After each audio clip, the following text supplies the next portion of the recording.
Hey everyone, welcome back. I'm Jeremy Safford. Okay, we're here to break down a profound divergence in the financial markets and a deep split in the story the numbers are telling us. Here are the facts now. A recent U.S. jobs report from the Bureau of Labor Statistics showed a headline net gain of only 22,000 jobs. But when you look deeper into the government's own data, a statistical model known as the birth-death adjustment actually added 96,000 jobs. So without that model, the core number was a decline of 74,000.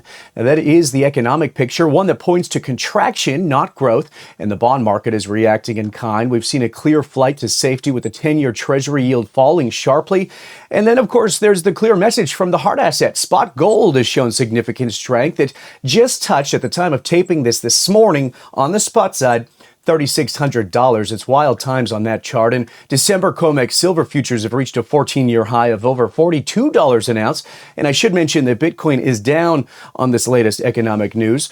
So, okay, we have a fundamental divergence. Economic data pointing to contraction, a bond market signaling recession, and an equity market that, after a failed attempt to rally this morning, is now being forced to grapple with that reality. So, here to help break down and make sense of these conflicting signals is veteran market strategist Peter Grandich. Peter, great to see you. Thank you for joining us. Hope you've had a great summer. We have. Thank you very much, Jeremy, for having me. Well, let's start with that great divergence. I mean, which of these market signals I just mentioned, in your view, is telling the truth? The gold market. It's been telling the truth for several years that people refuse to listen to. Mm-hmm. And we now see, as you know, you noted that the BLS uses this birth death model. I don't know what model after Trump gets his guy in there that they're going to come up with to try to massage it even more. But I've said for quite a while they should just drop the L there and call it the BS, because that's what the employment numbers have been. We're going to see in a couple of days a look back that's going to maybe knock off well over 1 million jobs that were created supposedly in the last 12 to 18 months. So I think we have a wake-up call today. All this talk, Trump beating the drum, how great the economy is and all that kind of stuff. And the bond market is telling you that, at least for the time being, not only for safety, but that the big drop in interest rates is, I suspect, I haven't heard it yet, but I suspect we're going to hear a word that hasn't been used in a while from the don't worry, be happy crowd on Wall Street, and that is soft landing. They'll admit there's now a good chance of recession, but don't worry, it's going to be a soft landing. And I can tell you, if I had $1 for every soft landing that didn't work, I could buy a nice steak dinner tonight. Yeah, well said. It's interesting. I mean, there's so many ways that we can go, Peter, but I guess we'll start with the Fed's role in all of this. I mean, the futures market is now pricing in 3/4 point rate cuts by year end, assuming the Fed can rescue the economy. But with global bond yields rising due to, of course, inflation and these debt concerns, is the Fed actually losing control? I mean, can they truly stimulate the economy if the global bond market is starting to revolt against fiscal indiscipline? So I have argued for the last several years, not always, but in the last 5 years or so, that the Fed became more like the Wizard of Oz. With the curtain closed, it looked like they were powerful and all-knowing. But when the curtain was pulled back, we found out that they really blundered, and we know that they blundered in recent years. And now, at least Trump's argument that they were behind the curve is legit. It's hard to argue that they were seeing a strong economy based on the numbers that we're now seeing that are supposedly the realistic numbers, even though there's going to be an adjustment that's going to make it even look that it was a weaker market. So I don't know if the Fed still sits in the role that when I first started in the business, how dominant they were at the markets, and one comment by them could really move markets. I think what's important to recognize is that while we may be seeing this rally underway, world bond markets are under a bit of a trouble in some key markets. And why that's important, not just for them, but they are normally people that have stepped in to buy our debt, and they're going to have issues on their own, which is probably going to curtail that. So even though we have a rally today in the long end, do not be surprised that even if we do get someone in the Fed that is going to dramatically try to lower short-term rates, we might not see the same effect on the long end. And why that's critical, that's where all rates, whether it's for mortgages, cars, and other consumer loans, are based on, not the short-term rates, but long-term rates. Yeah, and I mean, it brings us to a critical point about the institutional credibility. You brought up the BLS, or as you call it, the BS, right? I mean, the White House has recently fired that commissioner and put somebody else who's been on my show before, EJ Antony, I should say. They're overseeing also the leadership transition at the Federal Reserve. When you see this level of direct political pressure on both the agency that produces the data and the institution that acts on it, is the powerful move that we're seeing in assets like gold a sign that the market is beginning to price in a serious political risk premium as well? Oh, it has been. I know some of the people who have been strong advocates for gold, outside the people that are always, talking about gold going up, starting to use words that I haven't heard since the early 80s that were describing a lot of things that were happening in South America, calling us at the earliest stage of a banana republic. And where it happens in a banana republic is when whoever the political powers it be twist the arms of people in charge of the monetary end and force just huge, creation of money in hopes of, solving the major problems that are out there. And that's the concern of at least some and me when the president is becoming so influential and wants to start, in a sense, putting his own people in. I think we're in a danger zone here, and I think people recognize that. Listen, to know where we are in the world, and I want to get this in. I'm sorry, Jeremy, if I'm Yeah, skipping of out. course. This weekend in China, most people go shopping for gold. The malls are just full of people, young and old, taking their money and buying gold. For those here in the U.S. that still can go out, they're taking borrowed money to buy a lot of things they don't need. Gold has been a tremendous barometer that Wall Street doesn't tend to look at because it's kryptonite to them, because it normally shows the real facts of what's happening in financial assets. So I think the rally in gold, for no other reason, whether you're a bull on gold and mining stocks, what have you, is a key factor to be looking at. And the fact that it's just rising continuously and sharply here is clearly signal that the U.S. and some other areas in the world have some very difficult problems ahead. Yeah, it's going to be interesting watching. We're going to move on to gold, and of course, you are Peter Grandich. We got to talk about the miners too. But first, let's just wrap up on that Fed policy, because there was a really interesting new critique that was just published in the Wall Street Journal by Treasury Secretary Scott Bessent just this morning. And this is what it is. I don't know if you've read it, but he argues that the Fed's use of tools like quantitative easing has become a what he calls gain of function monetary policy experiment that has escaped the lab. He writes that the Fed, quote, must scale back the distortions it causes in the economy. I guess my question is what are the biggest distortions that you see that have resulted from this experiment, and have they now become permanent features of our market? Well, what he doesn't seem to want to focus on, and if you remember early in the administration, we were getting almost hourly social media views of Trump being with Musk, talking about how Doge was not only going to solve and get rid of the deficits, but also pay down the debt. Where did that all go? Instead, it's gone in the opposite direction. And what that is telling you is that it gets to a point where you just put on so much debt that the only choice that governments or who's ever in charge, Federal Reserve or wherever else it may be, can only print money, because the other choice of hardcore deflation, we went through a depression once in this country, and it's far worse than an inflationary crisis. So I just think that whatever replaces the Fed, if it's going to be replaced in some manner, led by someone different, taking different ideas and removing themselves, the only weapon that they will have at the end of the day is to print money. And that's another reason why gold is reacting this way, because people recognize that and they know at the end that's going to be extremely bullish, especially since where growth is still occurring in the world, mostly through Asia.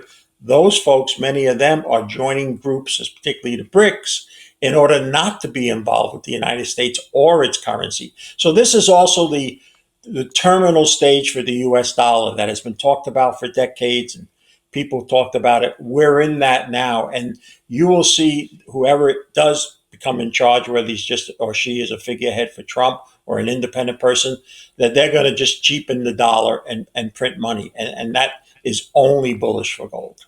Has this price action, I mean, this past week, it's been remarkable to watch. Has the price action made you a little bit nervous? I talked to other analysts and they go, okay, you could slow down a little bit, take a breath. What are your thoughts?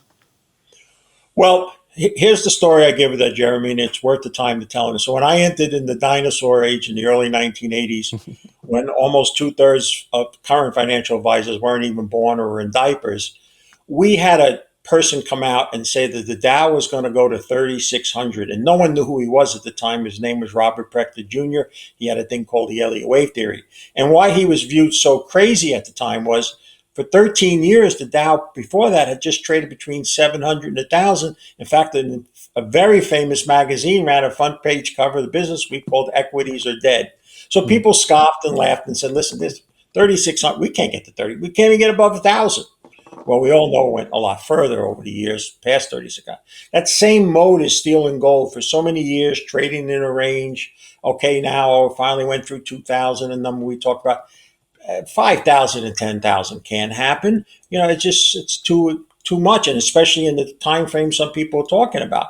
Well, that was the same kind of attitude they had back then. It doesn't mean it's going to happen, but just the fact that it's moved in the manner that it has doesn't mean that it can't keep going. Yeah, of course, there's going to be times when look what we just went through. This summer was a dream come true for me. I said, if we can go the whole summer and go sideways and let moving averages catch up and all, it's going to set the stage for $4,000 or $5,000 gold. And now we have it. So, yeah, very, very short term. You're a trader. I'm not a trader. I only need one hand to count all the people who ever made money trading. But I think if you're long term and you still invest over the years, I think the only cost for gold still is higher. Okay, so 4,000. I mean, that 5 to 10 call, is that just kind of out of the realm here? I guess to your thesis, who the hell knows? No, it's not. What you just don't want. I mean, if you want to say, is there anything Pete Grandich that's a gold bull doesn't want to see? Yeah. I wouldn't want you to call me up 6 months from now, God willing, and say, Pete, do you mind coming on and talking about $10,000 gold that we just hit? Because if we hit it that soon or in a relatively short period of time, what occurred in the world would be a lot worse than whatever we're talking about today. Yeah, yeah. What about silver, Peter? I mean, let's drill down on it. I mean, gold gets the headlines, but silver just hit that 14-year high. I mean, with its all-time high at around $50 in sight now. Do you see silver is simply following gold, or is this price action telling us a unique story about both that flight to safety and expectation of the industrial use? Until a few months ago, for my entire career, silver was always a second choice over gold. But Yeah. when it got below 30 this year, I took the time to really listen to a couple of very smart people. Not all these people that are always telling you silver is going to the moon. And they presented an argument, fundamental argument that was second to none. And so I decided that silver now can be on the same breath as gold. And then I decided after I did purchase it that I could actually lead gold at times. So I think it has its best fundamental argument in the 41 years that I've been at it. And let's not forget, everybody's talking about the old hunt high of $50 and change. Well, based when that was made, we'd have to get to almost $200 to adjust for inflation. So my call last week for $100 silver price, I don't think it's out of the realm. It's merely just more of a double from here. So I think we can get to see a triple digit silver price, and that would be probably a 5,000 or more gold price at the same time. Wow, that's wild. I mean, silver does have the reputation for being gold on steroids in a bull market, and obviously we're seeing that high. So what does that mean for the gold to silver ratio?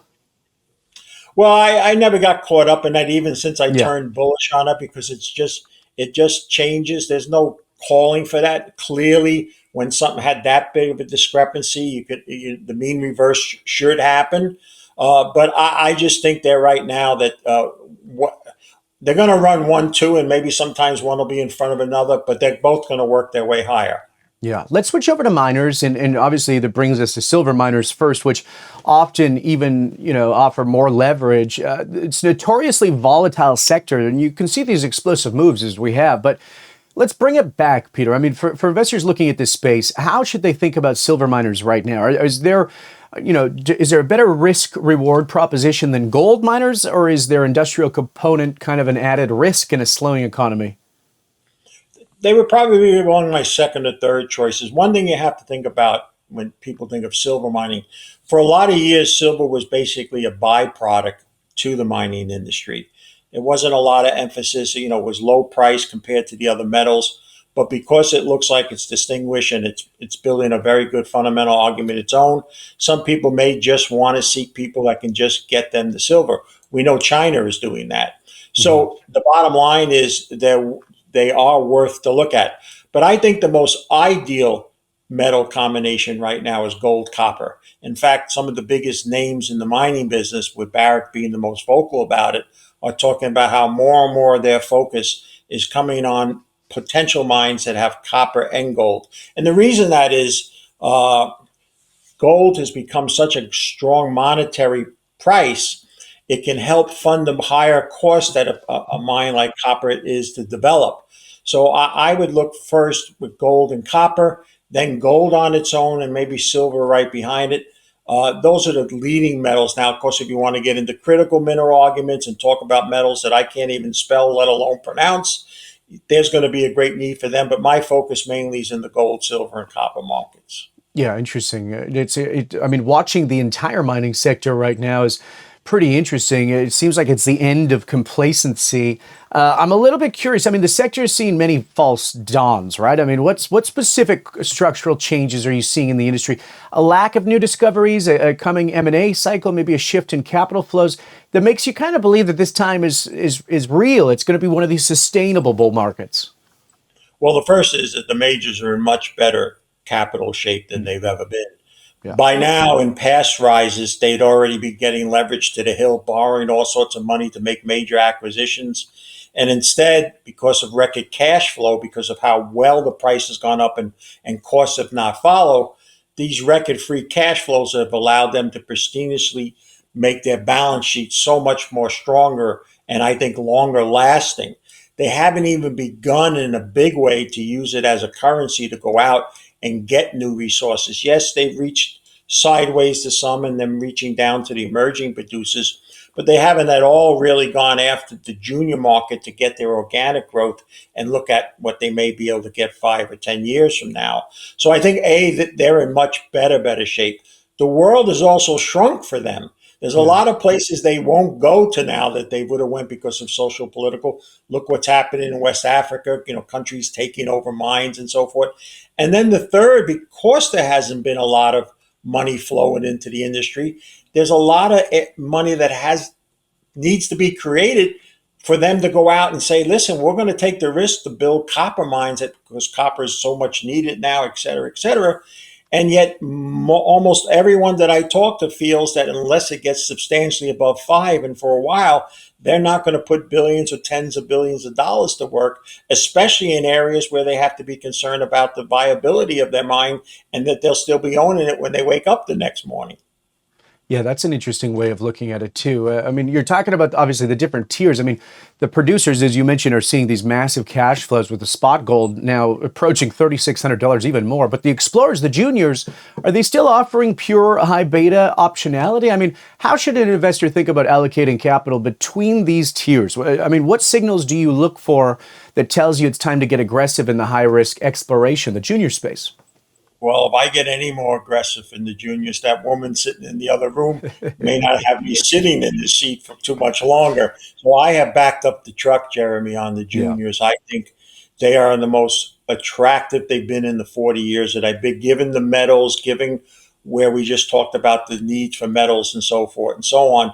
And they haven't begun to have the run that the majors have already had and some of the second tier producers, and they're just starting to lift off. The problem that they face, and there are a few still challenges for them, one is they don't have the same audience that we have. I'll argue that there's less people looking at juniors now, despite the dramatic increase in metals, than there was 15, 20 years ago when I spent a full livelihood in that arena.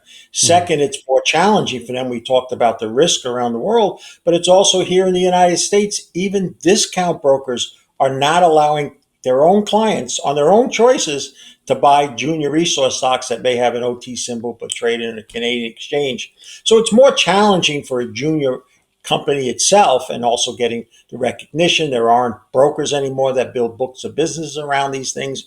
So it's more challenging for the industry, but the majors will go that route. Not when they can't pass up when you see significant, not just grassroots or cow pastures, but legitimate companies identifying clear multi-million ounce deposits still being valued as low as 10 or $20 an ounce and no more than 40 or 50, and gold's at 3,600, and they know it'll cost them between 150 to 200 an ounce if they go out and try to do it themselves. So I suspect in 2026 we're going to see mania almost in the M&A business, in the metals and mining, and reaching down to the juniors. Yeah, it's nice that they're not doing it right at the top of the market, as you've mentioned, as they've learned from past times on the cyclical side. Let's get specific for the audience. I mean, in this environment that you've described, you're clearly buying a lot of junior stocks. I mean, you know, I could ask your wife about that, but maybe not today. Without giving official investment advice, I mean, walk us through the characteristics of a company that you're actively buying right now, and give us an example of maybe a company in your portfolio that you believe perfectly embodies this strategy. Well, let me give you the example that I took the biggest loss ever in my life, let alone it was in a junior, and it was another hard lesson despite supposedly 41 years of experience, which made me put in three big words in my desk over here: management, management, management. Right. Management is key, and management that's put substantial money of their own, not cheap options or anything, but hard dollars to become an owner. So that would take me to, and I'll just discuss, and I am talking my own book. It's my largest personal holding ever of anything. It fits what I just talked about. It's a copper gold deposit in British Columbia. The name of the company is North Isle Copper and Gold. Has 7 million ounces of gold, 3 billion pounds of copper.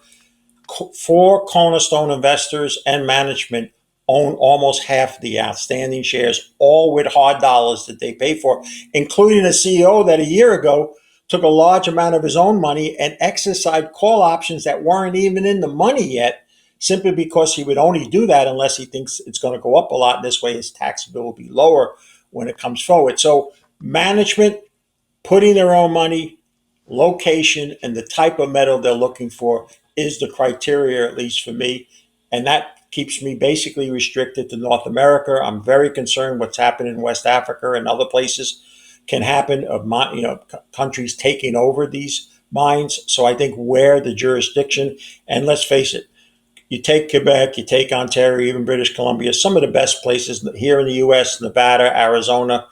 I think if we stay focused there, it'd be safer than sorry. Interesting. Okay, so jurisdictional risk obviously still in your analysis, and I guess skin in the game, most important. It's always nice to see somebody that's running the company has skin in the game too. I got to ask you on the flip question, I mean, because this is just as important, given your thesis of this contracting economy and a system under stress.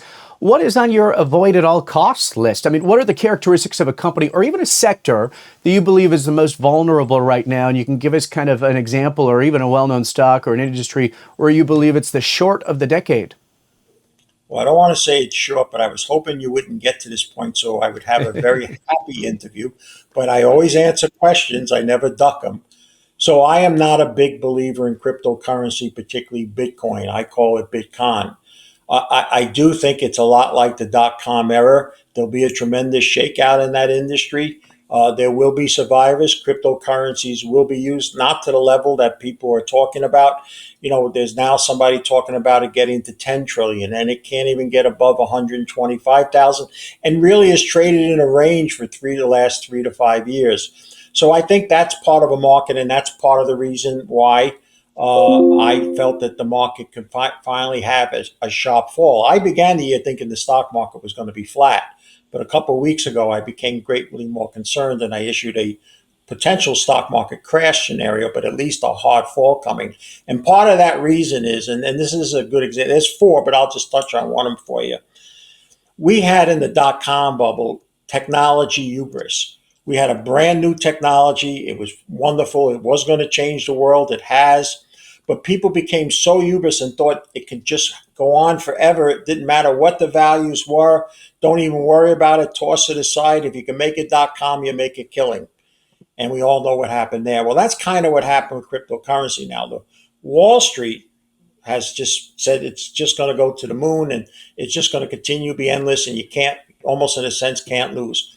When markets get like that, or any one thing, that hubris takes over, and it's a danger when you add a lot of other factors for it. So I am not, and of course I'll get all the hate mail, and it's a cult and so forth.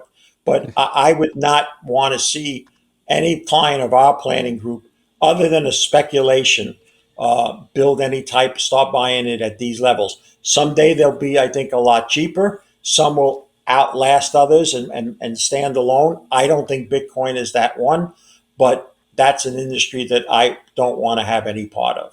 Interesting. Okay. Well, I don't want any hate mail either, but let's bridge the gap then, because we can talk about El Salvador. It was just announced this morning that their first ever, or well, not first ever, but their first gold purchase since 1990, and they've added $50 million of gold to their reserves. And of course, this is the same country that has famously made Bitcoin legal tender. What does that tell you when a nation is simultaneously stacking the oldest apolitical asset, which is gold, and what some would call the newest, which is Bitcoin? I mean, is this the start of a new playbook for smaller nations? Well, I guess it's no longer a relic to him, which because that's what it was kind of called gold when it was half the price it currently is. But I would think the next follow up is going to be that you're going to learn that they sold some of their Bitcoin. That's just my guess, not my wanting because it satisfies a belief. But I think that's what will happen. Is I think they're recognizing that even if you're going to buy the crypto argument, it has to include gold. Let's not forget, and the biggest spokesperson of them said just a few years ago, get rid of everything, including gold, and own Bitcoin. That hasn't proved worthy. Gold has done. We all know what it's done. Yeah, yeah, and I mean, I have to use the strong counter argument, or else I will get that hate. I mean, it almost feels like You're it's a going to bit of get the a hate no matter what. Since either we didn't way. say Well, about I mean, Bitcoin. there is a strong counter argue that this move is a little bit of desperation, not strategy. I mean, El Salvador is effectively locked out of traditional debt markets, and their Bitcoin has been extremely volatile. I'm curious, isn't this gold purchase simply a PR move and a kind of an attempt to find any stable asset rather than the beginning of a credible new monetary strategy that other nations will actually follow? Well, the other nations have not gone into the Bitcoin, as you said.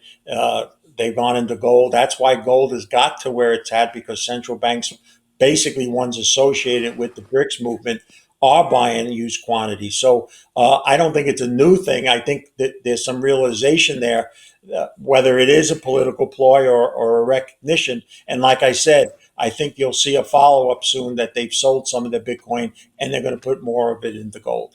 Yeah, we'll watch for that one. Maybe that's when we'll have you on next, Peter. We'll give you a little You may dance. never have me on again if it doesn't Yeah, happen. So yeah, and that's true, what true. Okay, that's well, what we the won't. that's what the We, comment people are going to tell you to do. So yeah, let's not have them on. Okay, well then let's bring in the human element of all of this that everyone kind of understands. I mean, for years, many of our viewers have held these stocks through painful drawdowns while the S&P 500 roared higher. I mean, when we're talking about the miners, now the roles may be reversing, but what is your advice on managing, the psychology of a bull market in a sector known for volatility, especially when the temptation is to sell too early or to chase recklessly? well, you are right. But when you think about this, the example why I think it's going to go higher, Mhm. it may be as early as today. I haven't had a chance to look at the computer, but Newmont Mining was the second best performing stock in the S&P 500 for this year and was close to going number one. Yet, I would tell you that if we looked at portfolios throughout the world, including the United States, you will find that the other 499 have some exposure in most portfolios, and Newmont has almost none. So, Hmm. the one thing I'll just say is I can't answer for past reasons why markets didn't go forward, but the mining stocks, particularly the majors, forgetting the juniors for a moment, because juniors are nothing more than speculations, and speculation was a word us on Wall Street use, so we don't have to call it what it really is, gambling. But major mining companies are now at such a unique scenario, not only financially that we spoke about, but politically. 10, 20 years ago in your great province, British Columbia, man, if there was a turtle or an owl or something, you couldn't build a mine. Politics lining up with mining now, almost standing side by side, is happening because of the great shortage that now exists for critical minerals. And therefore, I think the looking at miners now versus any other time in the past may be a little unfair because the fundamentals that they have going for them now just didn't exist in the last cycles. Yeah, no, that makes sense. Invaluable look at strategy. Okay, before we let you go, a final look at the bigger picture. I mean, based on everything that we're seeing, what is the single most consequential long-term trend that you believe was just accelerated by the events of this past week, this latest data? Well, that Trump and his banging the drum that this is the greatest economy ever, and I'm not an anti-Trumpster. I voted for Donald Trump. I think he's done some great things with immigration law, and what he's trying to do with the health here in the United States and all is great through RFK. But he made a huge mistake of taking a big stick into a trade war when he should have took an olive branch, and therefore he's done more to alienate us on the world stage and world economy and all. And that combined with the employment situation and us going into, I think, will clearly be a recession, is going to make it that much more challenging than it would have been if he had gone with a different approach with trade. So this whole era, it feels, if you're a serious investor, the era of complacency, it feels over then, right? Well, I just think it's harder than buy at the lower left of the corner and Yeah. sell at the top right. And I think investors are learning that. And what's real concerning about that, to really put a cherry on top of it, if I may, in recent weeks, we've had record public buying of equities, while simultaneously at the same time, some of the biggest selling levels for both corporate insiders and large institutions. And I've been at this 41 years, and I don't mean to offend because there's probably an individual or two out there that done well. But the public beating corporate insiders and institutional investors over my 41 years has happened exactly 0 times. The Yeah. public tends to always be at the latter stage, and that's another great concern of mine as well. Interesting. So keep an eye on those inside trades. Okay, I appreciate that. It feels like it is the end of complacency. Powerful framework for a market at a turning point. Peter Grandich, thanks for your time and providing such a clear analysis today. I know you didn't give one more. I mean, you did give me one stock that everyone should go pick up, right? Well, not everybody should pick up. I hate cookie cutter approaches, and when people I watch husbands and wives that are completely different and they're one unit as a family. What Hmm. you asked me about is if there was one example that fit all my criteria. And yes, that was North Isle Copper and Gold. But that doesn't mean everybody listening should run out and buy it tomorrow. You have to, in junior resource stocks, failure is the norm. I have 10 now. I assure you, if I live long enough, 3 to 5 years from now, at least 5 will not have worked. And those who bought those 5s will say to you, that Peter Grandich, yada, yada, yada, yada. So be very careful. But if you can take risk mentally and financially, yeah, you can look at a company like that. Yeah, well said. Do your research. We always ask for it. Okay, Peter Grandich joining us now. Thanks for this, Peter. I appreciate your time today. Thank you as always, Jeremy. God bless. Thanks so much. You as well. Appreciate Peter's time. Of course, we got lots to get into. It's going to be an interesting week coming up in the markets. We're going to be right here on Kitco News covering it all. Stay with us. Be sure to subscribe, and we'll see you next time.